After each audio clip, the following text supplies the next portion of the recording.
अस्सलाम वालेकुम। मैं आपको अपनी लैंग्वेज में भी बता सकता हूँ। मैं यहाँ आज एक बार बहुत खुश हुआ जब एक लड़की ने अपने ही लैंग्वेज में आपको बताया। जो लैंग्वेज आपको समझ आती उसी में आपको बताया। यहाँ पर जमा होने का हमारा मकसद है एक जनरल अवेयरनेस हम स्टूडेंट्स के बीच में पैदा करेंगे ड्रग एडिक्शन के बारे में। क्योंकि पुलिस या कोई भी सिस्टम हर एक घर में नहीं जा सकता है। स्कूल के बच्चे हर घर से आते हैं। अगर एक बच्चा स्कूल में है उसके घर में 10 आदमी हैं, 10, 8 हैं, 5 हैं, वो सब तक ये बात पहुंच जाएगी। हर एक शख्स को इस ड्रग एडिक्शन में अपना अपना सोच, मैडम ने अपने हिसाब से बताया, जुनैद साहब ने अपने हिसाब से बताया, मैं अपने हिसाब से सोच रहा हूं ये क्यों हुआ पैदा, ये ड्रग एडिक्शन क्यों हुई। इसमें हमारी सोसाइटी 90% जिम्मेदार है। जब हम पढ़ते थे आपकी एज में तो एक अलग सोसाइटी थी, तरक्की वो इतनी नहीं थी। नंगे पाँव स्कूल जाते थे, रुपया 5, 2 रुपये स्कूल में ये जेब में देते थे, 50 पैसा किराया इधर से, 50 पैसा उधर से।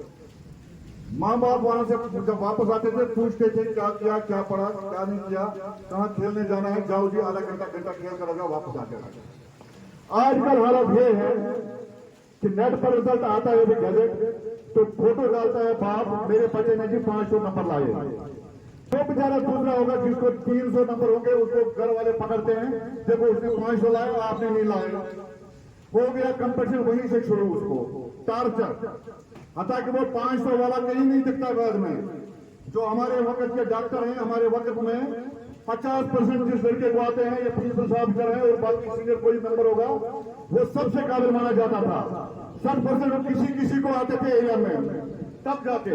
आज तो 90 से नीचे उतरता कोई नहीं, मगर कंपटीशन फिर भी फेसबुक पर शाम को। किसी भी बाप को या माँ को ये फुर्सत नहीं है, बच्चा कॉलेज से आए, स्कूल से आए, इसको पूछे कि जाओ बेटा बैठो कि आपने क्या किया स्कूल में, जाओ उधर खाना है खुद खाओ, क्योंकि उसको फोन छोड़ता नहीं है माँ को। बाप भी उसी फोन के साथ है। बच्चा बोलता मैं कौन सी परेशानी में, ये जब करते हैं मैं भी वही करूंगा। वो भी फोन में ही लगा रहता है इसी कंपटीशन के दौर में। जब एक साइकोलॉजिकल इम्पैक्ट उसके सर पर पड़ गया भारी, उसको डिप्रेशन शुरू होना शुरू हो जाता है। ये पीयर प्रेशर जो बोलते हैं मैडम, एक जमाना था पीयर प्रेशर होता था। आजकल हमारे साथ में एक बड़ा पीर है जो हमारे हाथ में फोन है।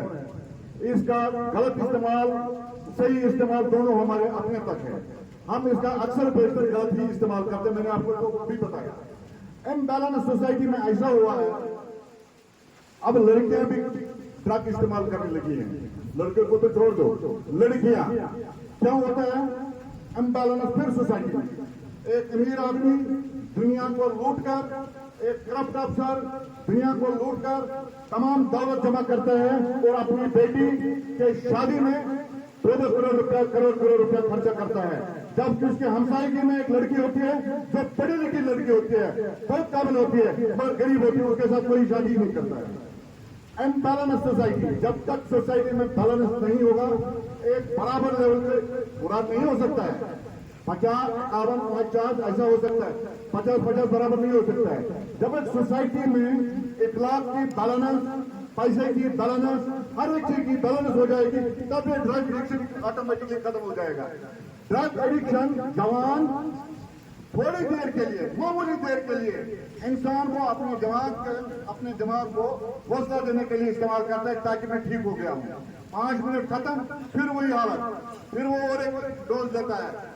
ये टेम्परेरी इलाज है आपको परेशानियां खत्म करने के लिए।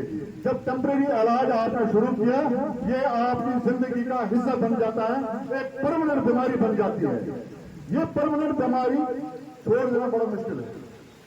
इससे बेहतर है कि बचपन में ही इसको इस की तरफ जाना नहीं है। मैं यहाँ पर वालिदैन भी हैं, पूरे अपने ईमान से कहें कि किस टीचर को, किस प्रोफेसर को, किस मतलब बड़े आदमी को इतना टाइम है वो 1 घंटा 2 घंटा अपने बच्चों को देता है, मुझे नहीं लगता है। हम तो ऐसे ही है, पता पुलिस वाले तो ऑलरेडी बाहर ही होते हैं, हमारे बच्चे तो ऊपर वाले के नाम पर है। मैं आपको पूछ रहा हूं कि कोई आदमी ऐसा है आप में से जो वॉलंटियर ये बताएगा मैं अपने बच्चों को 2 घंटा शाम को देता हूं, सुबह उठाता हूं, अपने साथ में मस्जिद देता हूं या उसको पीर के पास भेज देता हूं कुरान पढ़ने के लिए? कोई ये बताएगा? नहीं बताएगा। ऊपर वाले के राम कर्म पर छोड़ दिया बच्चों को, और अब ऊपर वाला ही यहाँ रहम करेगा, बाकी इसमें रहम करने की कोई गुंजाइश नहीं है। यहाँ पर मैं एजुकेशन डिपार्टमेंट से पूछता हूँ, हालांकि प्रिंसिपल साहब जो है इसका मुझे बहुत एहतराम है, गाड़ी होती रहा है, बड़ा मेहनती और काबिल आदमी है। आम स्कूलों की बात मैं करता हूँ, जहाँ स्कूल के 50 मीटर के नजदीक सिगरेट भेजा जाता है, वहाँ प्रिंसिपल या हेडमास्टर उसने कोई कार्रवाई आज तक नहीं की कि किसी को पकड़ा, खुद जुर्माना किया या थाने के हवाले किया, किसी ने नहीं किया। क्यों? अब ये दुकानदार से कौन लड़ाई करेगा, ये पता नहीं क्या बोलेगा। हम लोग जब तक गलत को गलत नहीं बोलेंगे, सही को सही बोलेंगे, तब ईमानी जुर्रत से, तब तक ये चीजें ठीक नहीं होती। मेरे वाज पढ़ने से, दूसरे के वाज पढ़ने से आपको कुछ असर नहीं होगा जब तक आप इस चीज को प्रैक्टिकल नहीं करोगे। मैंने पिछले बार भी बोला है, अगर आपके घर में कहीं हुक्का है, यहां से जाकर वो हुक्का तोड़ दो। ये हो गया प्रैक्टिकल। दोबारा वो बाप को दांत पर आज से मत पियो। वो कोशिश करेगा कि बच्चे के सामने नहीं पिएगा, मगर बदकिस्मती से हमारी सोसाइटी में बाप ही बच्चे को पैसा देता है, ये 200 ले लो, मेरे लिए सिगरेट भी उधर से लाना मार्केट से साथ में। ये हमारी सोसाइटी इतनी गिरी हुई है।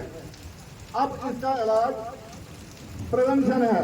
इलाज तो डॉक्टर करते हैं, प्रिवेंशन ये है, अगर आप अपनी जिंदगी उसी तरीके से गुजारोगे जिस तरीके से हमारे पुराने लोग गुजारते थे, तब आप इसमें चेंज ला सकते हैं।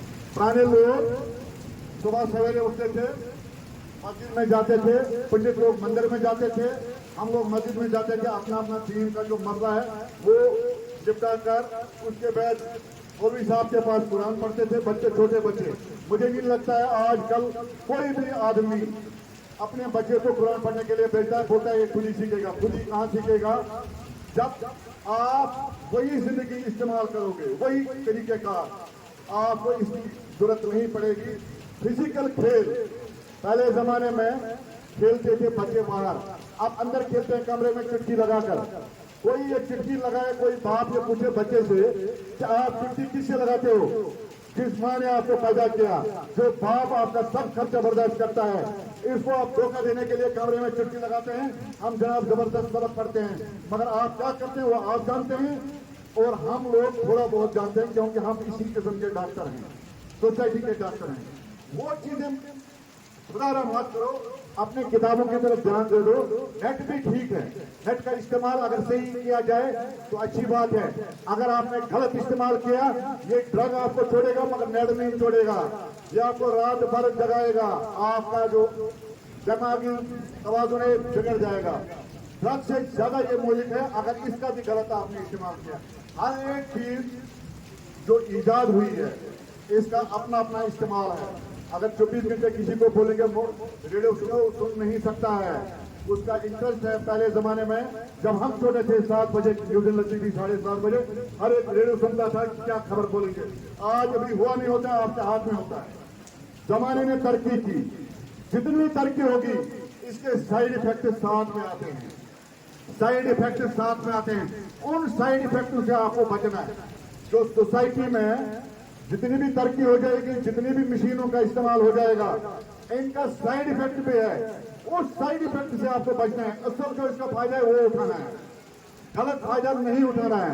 ये आप ऐड करेंगे आज से, जितने भी बच्चे यहाँ पर हैं, अगर आप अपने से बूढ़े बाहर किसी आदमी को नहीं बता सकेंगे, मगर कम से कम घर में बाप को बोलेंगे ये फोन छोड़ो, हमारे साथ बात करो आधे घंटे, ये हुक्का छोड़ो, हमारे साथ बात करो। हो सकता है एक नहीं दूसरे दिन तीसरे दिन वो चेंज होगा और इसमें सोसाइटी में फर्क पड़ेगी। अगर हमारे इतने लोगों का यहाँ पर इतना सर खपाई करने से एक ही आदमी चेंज हो जाएगा, एक, मैं मानता हूँ वो भी हमारे लिए कामयाबी है। 100 की तो बात ही नहीं, हम बोलते हैं हजारों चेंज हो जाएंगे, हजारों चेंज नहीं हुए, एक आदमी भी चेंज हो जाएगा। इतना जमघटा इतना आवाज पढ़ने के बाद वो भी हमारे लिए काफी है। बाकी वसलाम।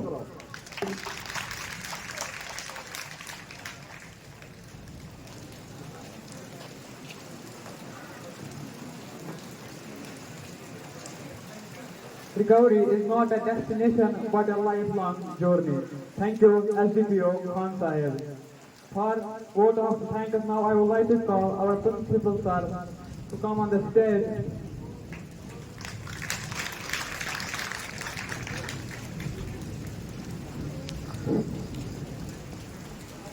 Assalamu alaikum warahmatullahi wabarakatuh. नहीं, जोर से नहीं, जो बरहने में बैठे हैं वो अच्छे से नहीं बोल रहे हैं, जोर से एक बार कनेक्ट करो साहब, आगे पीछे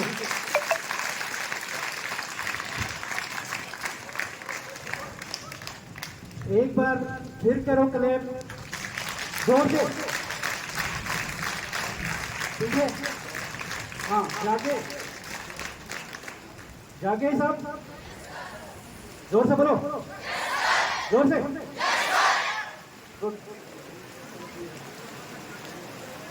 तमाम तरह हमद सलाम रब्बुल जलाल के लिए, हजारों करोड़ों दुरूद व सलाम आका दो जहां के लिए, दुआएं अमन की अर्ज़ तस्वीर के लिए, और यहाँ पर सभी बैठे हुए मेहमानों और मेज़बानों और बच्चों के लिए अस्सलामु अलैकुम रहमतुल्लाहि व बरकातहू।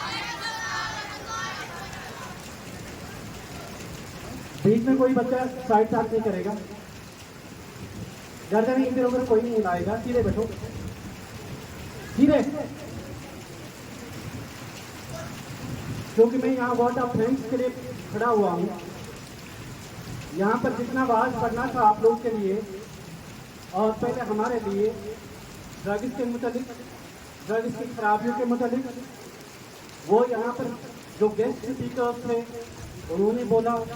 यहाँ पर एसडीपीओ साहब जो एक हरदिल अजीज पुलिस ऑफिसर है, पुलिस ऑफिसर्स में कम ही लोग होते हैं जो पब्लिक में ज़्यादा मशहूर होते हैं, जिनको पब्लिक ज़्यादा चाहती है, और उन ऑफिसर्स में एक हैं हमारे एसडीपीओ खान साहब। आप सब इनके लिए एक बार चीयर्स करिए।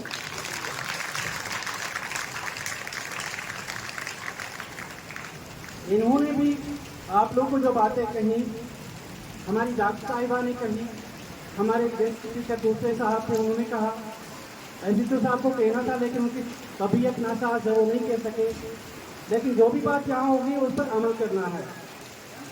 जैसे एसडीपीओ साहब ने कहा, अगर एक भी आदमी बदल जाए वो कामयाबी है। अब उन एक आदमियों में से मैं समझता हूँ यहाँ पर हमारा एक टीचर भी हो सकता है, हमारा एक लेक्चरर भी हो सकता है, हमारा एक बच्चा भी हो सकता है, क्योंकि हमारे पता नहीं हमारे स्टाफ में से भी कितने होंगे जो थोड़ा हुक्का पीते होंगे या थोड़ा सा सिगरेट का कष्ट तो लेते होंगे। अब अल्लाह ही जाने से कौन होगा, क्योंकि मैंने देखा नहीं आज तक, अगर मैं देखता तो मैं फिर ठोक करता उसका इलाज, लेकिन अगर आज लेकिन भी कोई कर रहा है तो मैं पहले अपने स्टाफ से कहता हूँ, अपने बच्चों की सेहत के लिए कम अज कम अपनी सेहत के लिए आज से छोड़ दीजिए। और बच्चों को एक ही बात कहूँगा, सभी बच्चे सुन रहे हो, बच्चे सुन रहे हो जोर से, आप आज घर जाकर एक दोस्त मुझे चाहिए, आपका एक फोटो चाहिए मुझे, उस एक अभियान का हिस्सा बनेगा, उस अभियान को कहेंगे हम हुक्का तोड़ो अभियान। क्या बोलेंगे? हुक्का तोड़ो अभियान। बोलो साहब, हुक्का समझते हो? जोर से बोलो। एक फोटो चाहिए, एक बच्चे ने एक हुक्का तोड़ा है, एक हुक्का। कितने बच्चे तोड़ सकते? जरा हाथ खड़ा करो, कितने बच्चे, कितने बच्चे? एक एक हुक्का तोड़ो, उसका फोटो चाहिए मुझे, समझ गए आप लोग? एक हुक्का तोड़ो, उसका फोटो उठाओ, कल मुझे दिखाओ, समझ गए? तो मैं आप सबका शुक्रिया अदा करता हूँ, यहाँ पर आए मेहमानों का शुक्रिया अदा करता हूँ। अस्सलाम वालेकुम रहमतुल्लाहि व बरकातहू।